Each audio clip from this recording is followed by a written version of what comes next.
আসসালামু আলাইকুম। আজকে আমি বানিয়েছি আমড়ার আচার। আমি এখানে হাফ কেজি পরিমাণের আমড়া নিয়েছি। আমড়াগুলো ভালোভাবে ছিঁড়ে নিয়ে এরপর বটি দিয়ে কেচে নিয়েছি।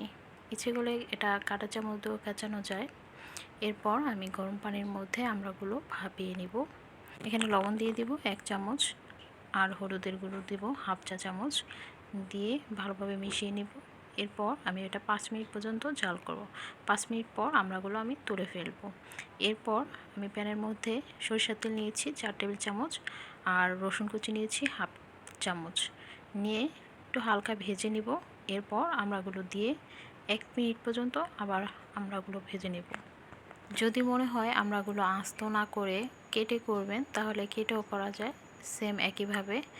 এরপর আমড়ার মধ্যে আমি সামান্য পরিমাণে পানি দিয়েছি, আর এখানে চিনি দিব 1 কাপ পরিমাণের। ভালোভাবে মিশিয়ে নিব।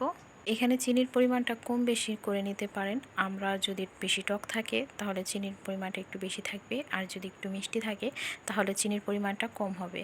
এরপর এখানে আমি দিয়ে দিয়েছি 5 ফোড়ন গুঁড়ো।